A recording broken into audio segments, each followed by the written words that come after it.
here in rush hour traffic because I'm a participant now in all the things that deal with proper life of having a proper job and stuff. But yeah, fun times. Trying to think of what to talk about for today. Today was pretty chill. I had more side-by-side coaching today, working on efficiency and getting better on surveys and referrals and stuff, which thankfully has already improved a ton since last week or the week before when it just plummeted everywhere. But yeah, so we getting places with it. My referrals obviously not as much as the rest of it, but referrals are harder, take a little bit more time to do, but at least it is kind of moving up as well. So that's cool.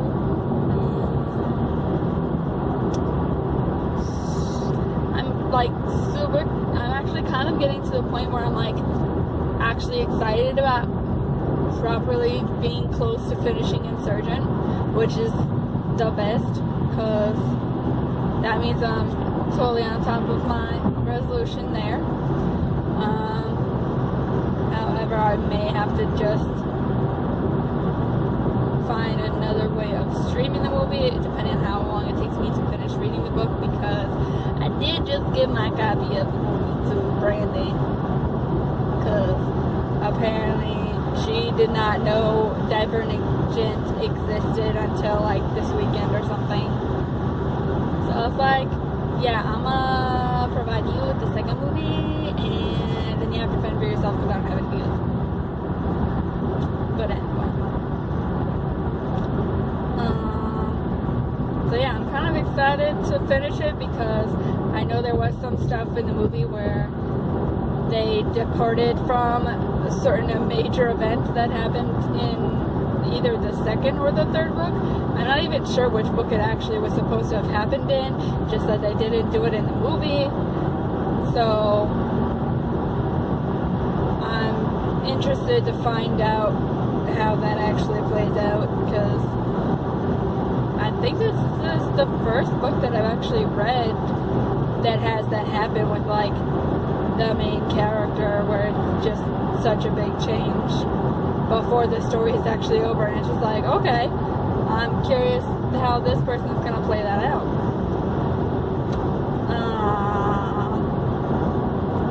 And then I've actually been going back and forth between reading a couple things, because when I'm not reading Insurgent, when I just have like a couple moments here and there between like calls and stuff, I actually have just been reading like fan fiction on my phone, because I can more easily just keep that place and just, you know, just shut it off in between while we're able to actually have phones occasionally while it's lagging days when it's slower. But I don't use my phone on calls, because even though everything else, I'm just one of them peoples. I don't actually break rules. But it will be sad when I go back to not being able to use my phone at all, because, yeah. But whatever, it won't be the first time that I won't have phone access during work, and it probably is far from the last time that I'll be in such a circumstance, but whatever. We'll enjoy it while it lasts.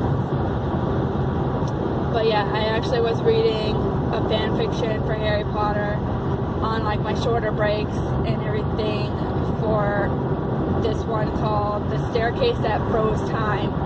And basically it's this one that I picked up ages back and then never quite finished how much was already up. And then unfortunately now that I've finished what is up of the 16 chapters, I'm sad because they haven't updated it since like 2015. So there's that sadness of reading old favorites that were never finished and being like, well, dang it. And it always, without fail, every time I read favorite fan fiction that I was super into, that was being updated constantly at the time that I was reading it ages ago. Every one of them, if it wasn't finished when I was reading it, it's still not finished now, and it's always like the most crucial chapter that they end up sitting there and like having left it behind with, and then having it been where it has been updated in like years. So I just still sit there and like, maybe private message this person, and they're like, in case you haven't like totally given up on this, I would like for you to go back to it because I'm obsessed, and I'm sorry that I took forever to remind you of this, but hey, at least you have someone who's checking up on your stuff. Like, I very rarely get, not really, but that's its own thing. I don't know if I'll ever get back to my stuff, because my stuff, for the most part, most of it wasn't really worth revisiting. At least not to this point. But there is a couple of them where it's like, okay, maybe I could continue with it to some degree somehow, but I don't know if I will. Maybe. Maybe one day. I don't know. Once I sort of fell out of the whole writing thing, it's just sort of like, on the one hand, I'd like to, and it was fun, and I miss it a bit, but on the other hand, it's like, it just, as much as I wanted it to happen, it just didn't come as naturally to me as it really should have come, to the point of just, I don't feel like my writing was the best. Like, the ideas were great and everything, but my actual style of writing was just not that great. It sounds kind of like, you know, what you read when you're reading like old stuff, that like those writing assignments from school and everything. It literally reeks of like early teen and crap, with the vocabulary usage and the like. And I just feel like, even like when Alex posts writing posts on Facebook and everything, it's just like, okay, why can't I do that? Why do I feel so inept at writing all of a sudden? And it just, whatever. And I kind of feel similar-ish to a degree with my video stuff too. Like, I would love to have that be my thing that I'm doing, but like, I really need like some lessons on how to do like more legit stuff, because like, me and special effects got nothing. Me and like fancy stuff with like making like super legit montage stuff is I mean, I do good with what I've got, but like, I don't think it's really enough that I could get by without learning a bunch more. Specifically, like, I would really love to learn color grading, because that's a thing that fascinates me. But it's like, with working with a third party, so to speak, video editing program, because literally the only other person I know that uses Corel is Eleanor, and it's just like, I know you guys provide with all sorts of tutorials, but like, I don't really understand the color grading thing that you talk about. Like, I don't think I'm doing it right. And I know a part of it factors in like with the way you actually film stuff, and I don't. Me and the filming angle don't really get along so great so far. Like, I can do, but like, in terms of making it like fancy little like editorial shots and stuff like that, I know I'm not good at it. I don't have a director, like photographer, I think, whatever you need to do like the right angles to do fancy stuff. I don't got it. But whatever.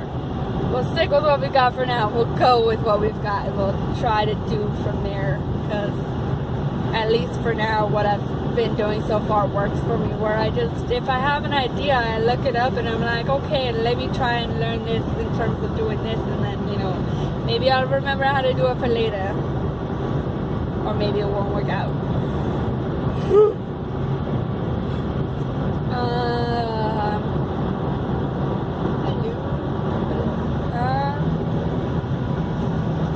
So anyway, back to that whole fan fiction thing before I got on like 3 other different tangents. So the staircase time froze.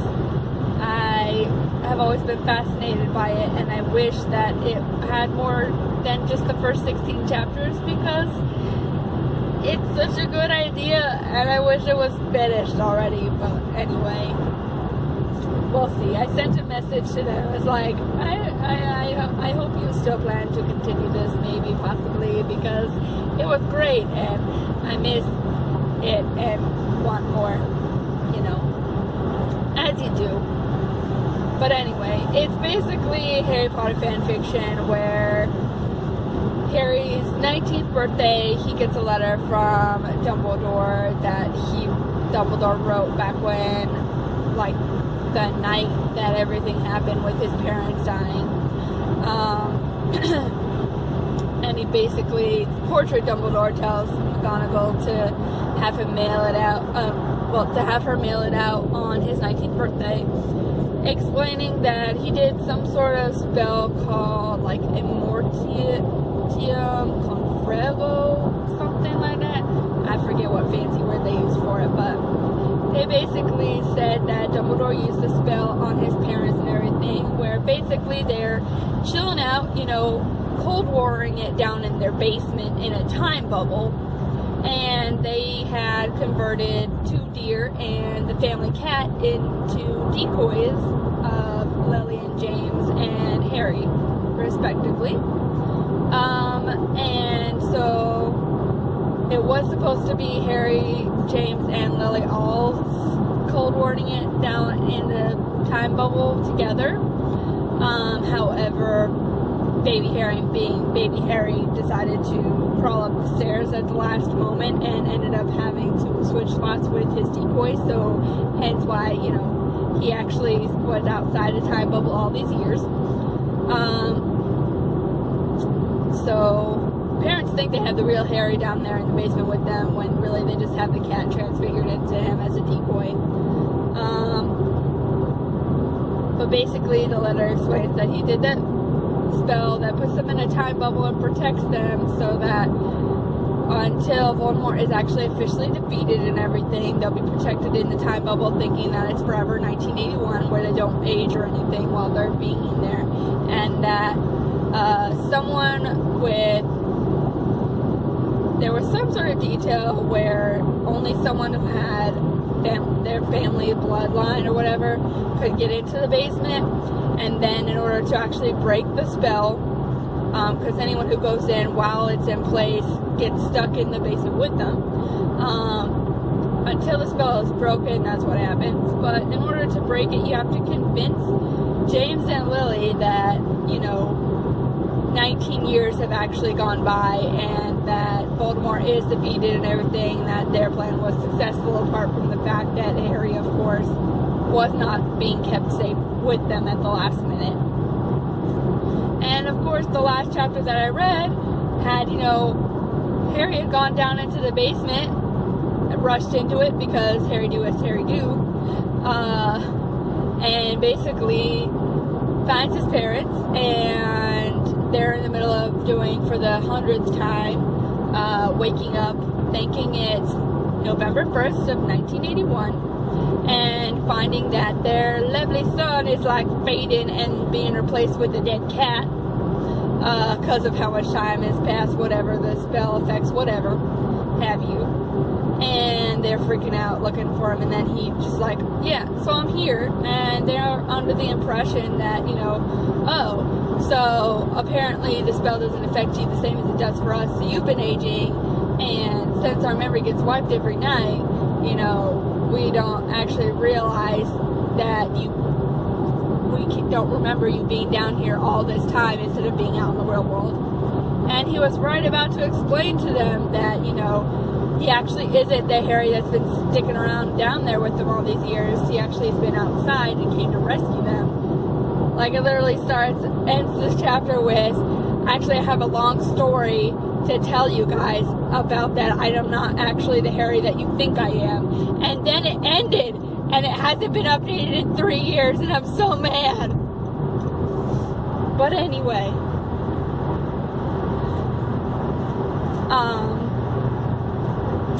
fangirl rant over, because I'm almost home finally.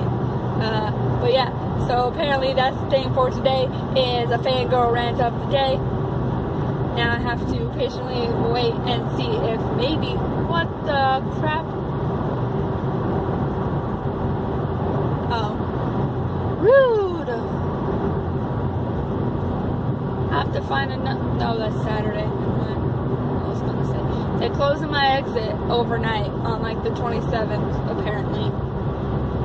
And I'm like, wait, what, where, oh, but if it's Saturday, we cool. Nightly lane closures, starting 9 to 6 a.m. That's not what you told me on the other sign, you liar. You said 9 to 10. 9 p.m. to 10 a.m. I hope it's just the 27th, otherwise we're gonna have a fun time getting work. Maybe. It may just be this side. We'll see.